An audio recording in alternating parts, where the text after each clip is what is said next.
In the beginning, God created the heavens and the earth. And on the seventh day, he rested. But on the eighth day, he created Texas.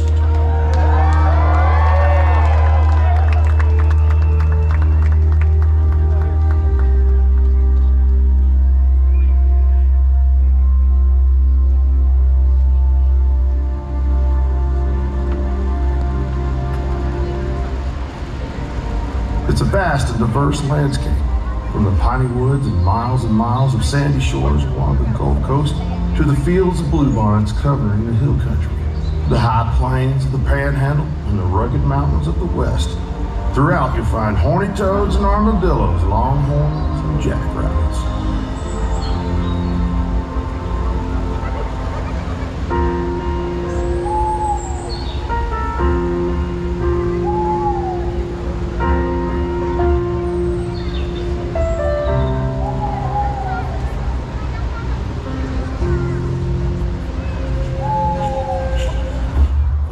For more than 10,000 years, indigenous tribes have called Texas home. Tribes as diverse as the landscape itself, each adapting their lives to the region that they populated. Some lived in cliff dwellings, others built mounds. Many were nomadic and followed the herds of animals that they hunted. And then everything changed. In the 1500s, European explorers first arrived in Texas. Both Spain and France attempted to establish colonies in order to control the territory. In 1718, the Spanish established Mission San Antonio de Valero along the San Antonio River.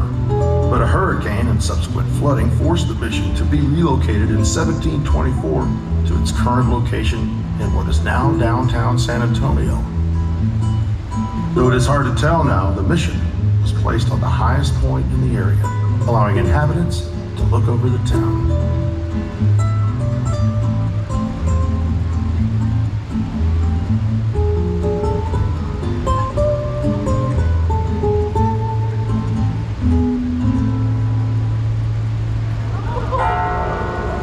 The first building was the convento, now known as the long barrack in which the friars lived.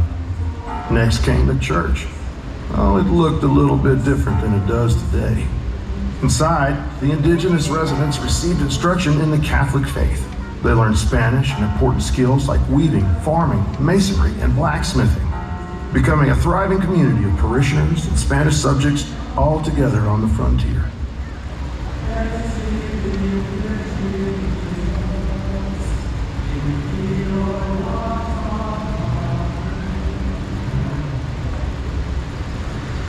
Part of the success of San Antonio missions was thanks to a complex system of waterways called acequias. The network of trenched waterways ran parallel to the river and diverted water to the farmlands and the town. These acequias served as a life source amidst the arid landscape, providing critical water from the river to areas too far to reach. By 1793, Mission San Antonio de Valero had fulfilled its goal to establish a thriving community in New Spain's northern frontier and was secularized. The land was divided up amongst the residents. Meanwhile, unrest caused by the French sale of Louisiana to the United States threatened Spain's hold on Texas. La Segunda Compañía Volante de San Carlos de Paras, also known as Alamo Company, arrived in 1803 to establish a military outpost. In 1821, Mexico gained independence from Spain, and Texas became one of its states. American colonists, led by Stephen F. Austin, an early impresario or land agent, began moving to Texas, attracted by the promise of cheap land and opportunity. In 1833, Antonio Lopez de Santa Anna was elected president of Mexico and abolished the Constitution, prompting the Texas independence movement.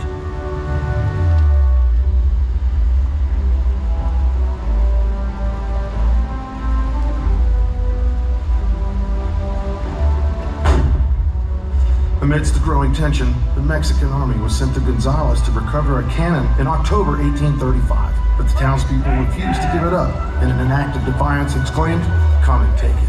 A skirmish followed, but the men of Gonzales held onto the cannon, emboldening the Texian army, and with that, the Texas Revolution had begun. General Santa Anna and the Mexican army arrived at the Alamo on February 23, 1836, to crush the Texian rebellion. Santa Anna ordered a red flag to be flown over the nearby San Fernando Church to show that no quarter would be given, no mercy shown to any combatants. The following day, William B. Travis sent out an urgent call for help. "I am besieged by 1,000 or more of the Mexicans under Santa Anna. I have sustained a continual bombardment and cannonade for 24 hours and have not lost a man. I shall never surrender or retreat. Then I call on you in the name of liberty, of patriotism, and everything dear to the American character to come to our aid. If this call is neglected, I am determined to sustain myself as long as possible and fight like a soldier who never forgets what is due his own honor and that of his country. Victory or death." For 12 days, the defenders were besieged with cannon fire day and night. They were exhausted and outnumbered. They held strong and remained committed to the cause. In the dead of night, on March 6, 1836, the Mexican army approached, quietly taking position just 200 yards from the fort walls. They attacked before dawn. The battle lasted just 90 minutes, and in the end, the Alamo fell. All defenders perished.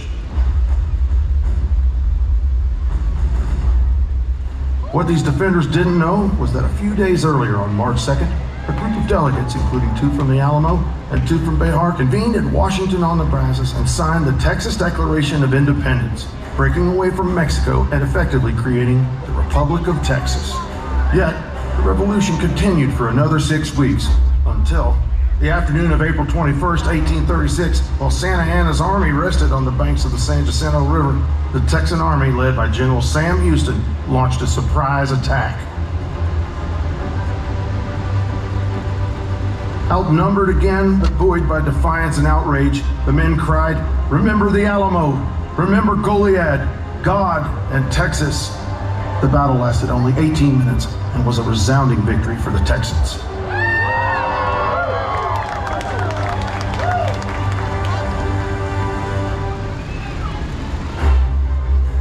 For almost 10 years, the Republic of Texas struggled, the future uncertain.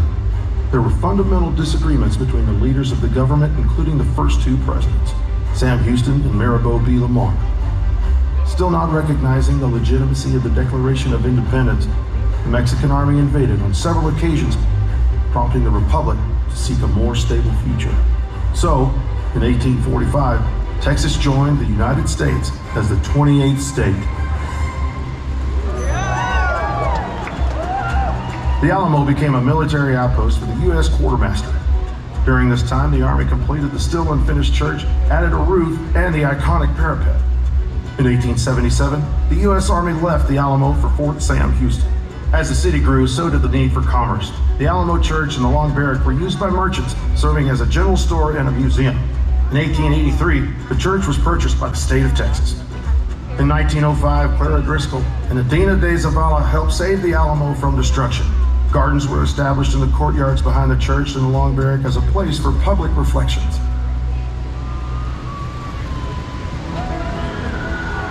And so the Alamo was saved and returned to the people of Texas. Today, the Alamo is a world-renowned landmark visited by more than 1.6 million visitors a year. It serves as a symbol of bravery in the face of overwhelming odds. Its iconic past shaped the qualities Texas are still known for: independence, pride, and a can-do spirit.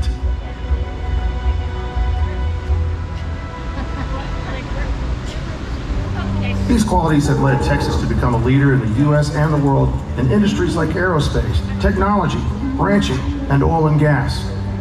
As the saying goes, you can't keep a Texan down. The Alamo is at the heart of the Texas identity, and we are making big plans to honor that legacy, including the construction of a 160,000 square foot visitor center and museum where the full history of the site can be told, and an education center which will inspire thousands of school kids each year. In addition, improvements to the entire complex will bring reverence and respect to this most sacred of spaces.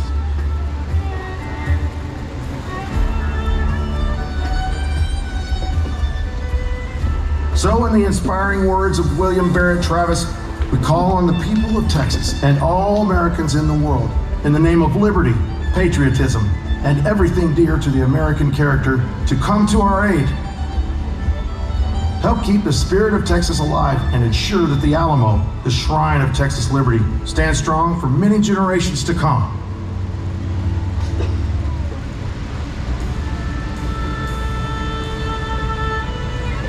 This is Pat Green.